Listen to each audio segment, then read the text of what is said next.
Hi, നമുക്ക് ribbon കൊണ്ട് ഒരു ഫ്ലവർ ക്ലിപ്പ് ഉണ്ടാക്കാം. അതിന് വേണ്ടിയിട്ട് ഞാൻ എടുത്തിരിക്കുന്ന റിബൺ ആട്ടോ ഇതൊരു 8 പീസ് ഞാൻ എടുത്തിട്ടുണ്ട്. ഇപ്പോൾ ഇതിൻ്റെ വീതി വരുന്നത് 2.5 സെൻറ്റിമീറ്റർ ആട്ടോ. ഇതിൻ്റെ നീളം വരുന്നത് നോക്കിക്കേ 5 സെൻറ്റിമീറ്റർ ആട്ടോ. 5 സെൻറ്റിമീറ്റർ നീളത്തിലെ 8 പീസാണ് എടുത്തിട്ടുള്ളത്. ഇനി നമുക്ക് ഇതിൻ്റെ 2 സൈഡും എന്ത് ചെയ്യാം, ഉരുക്കി കൊടുക്കാവേ. അതിന് വേണ്ടിയിട്ട് ലൈറ്റർ എടുക്കുക, 2 സൈഡും ഉരുക്കി കൊടുക്കുക.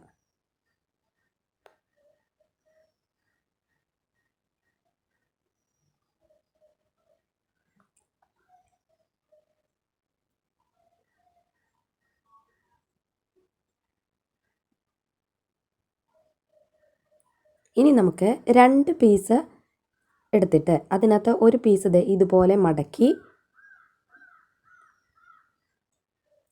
കത്രിക എടുത്തിട്ട് നമുക്കൊരു ത്രികോണ ആകൃതിയിൽ നമുക്കതിനെ ഒന്ന് വെട്ടിക്കൊടുക്കാം. നോക്കിക്കോട്ടോ, ഇതുപോലെ തന്നെ മറ്റേ പീസും രണ്ടാമത്തെ പീസും വെട്ടിക്കൊടുക്കണം. എന്നിട്ട് എന്ത് ചെയ്യണമെന്നോ,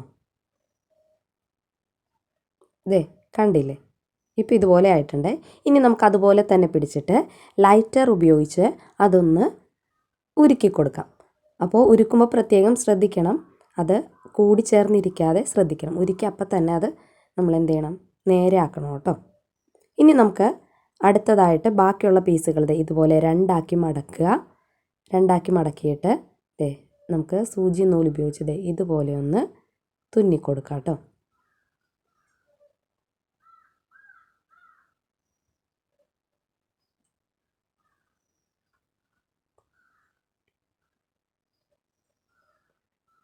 ഇനി നമുക്ക് ഈ ബാക്കി വന്ന 2 എണ്ണം ഉണ്ടല്ലോ, ഇതിനകത്തേക്ക് നേരത്തെ മടക്കിയ പോലെ തന്നെ രണ്ടാക്കി മടക്കി ഈ 2 പീസ് നമുക്ക് എന്ത് ചെയ്യാം, ഇതിൻ്റെ കൂടെ അറ്റാച്ച് ചെയ്ത് തുന്നണം. അപ്പോൾ ഇതുപോലെ രണ്ടാക്കി മടക്കുക. ഈ ഒരു പീസ് എടുത്തിട്ട് നമുക്കിത് ഇതിൻ്റെ കൂടെ ഒരുമിച്ച് വെക്കുക. ബാക്ക് സൈഡിലാട്ടോ വെക്കണേ, ബാക്ക് സൈഡിൽ വെക്കുക. നമുക്ക് സൂചി ഉപയോഗിച്ച് ഇത് രണ്ടും കൂടി ഒരുമിച്ച് തുന്നിക്കൊടുക്കാം.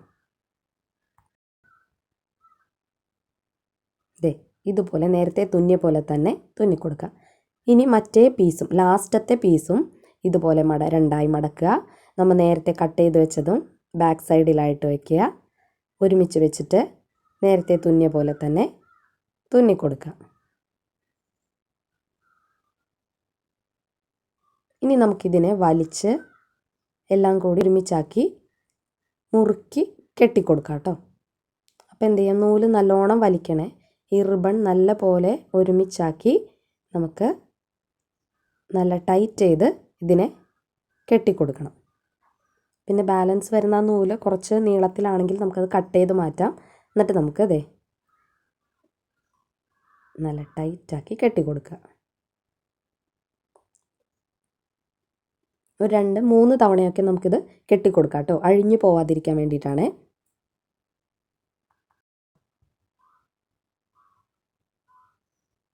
കണ്ടില്ലേ, ഇനി നമുക്ക് ഈ ബാലൻസ് നൂല് വെട്ടിക്കളയാം. ഇനി നമുക്കിതിനെ നല്ലോണം നിവർത്തി കൊടുക്കണം. എല്ലാ ഇതളുകളും നേരെയാക്കി ചിലത് താഴേക്കും മുകളിലോട്ടൊക്കെ കയറിയിരിക്കും. അപ്പോൾ അതൊക്കെ നേരെയാക്കി നല്ല നിവർത്തി നല്ലോണം കൊടുക്കുക കേട്ടോ. ഇപ്പോൾ ഒരു ഫ്ലവർ ആയിട്ടില്ലേ. ഇനി നമുക്ക് എന്ത് ചെയ്യാം, ഇതിനൊരു ഗ്ലൂ നടുക്ക് ഭാഗത്ത് ഗ്ലൂ തേച്ചിട്ട് ജസ്റ്റ് ഒരു കല്ലോ അല്ലെങ്കിൽ നല്ല മുത്തോ എന്തെങ്കിലും നമുക്കിതിൽ ഒട്ടിച്ചു കൊടുക്കാം. അപ്പം നല്ല ഭംഗിയുണ്ടാവും കാണാനായിട്ട്. കണ്ടോ, ഇതുപോലെ നമുക്ക് ഒട്ടിച്ചു കൊടുക്കാം. ഇനി നമുക്ക് ഒരു അലിഗേറ്റർ ക്ലിപ്പ് എടുത്തിട്ട് അതിലും ഇതുപോലെ പശ തേക്കുക. നമ്മുടെ ഈ ഫ്ലവർ എന്ത് ചെയ്യുക, അതിൽ ഒട്ടിച്ചു കൊടുക്കണേ. അപ്പോൾ ഇതുപോലെ ഫ്ലവർ ഒട്ടിച്ചു കൊടുക്കുക. കണ്ടോ, ഒന്ന് നല്ലോണം മുറുക്കി കൊടുക്കാം കേട്ടോ. അങ്ങനെ നമ്മുടെ ഫ്ലവർ ക്ലിപ്പ് റെഡി ആയിട്ടുണ്ട്. അപ്പോൾ എൻ്റെ ചാനൽ ഇഷ്ടപ്പെട്ടവർ സബ്സ്ക്രൈബ് ചെയ്യുക. പിന്നെ ആ ബെൽ ബട്ടൺ കൂടി ഒന്ന് അമർത്തണം കേട്ടോ. പിന്നെ വീഡിയോസൊക്കെ ഇഷ്ടമായി ലൈക്ക് ചെയ്യുക, കമൻറ്റ് ചെയ്യുക കേട്ടോ. അപ്പോൾ എല്ലാവർക്കും താങ്ക് യു.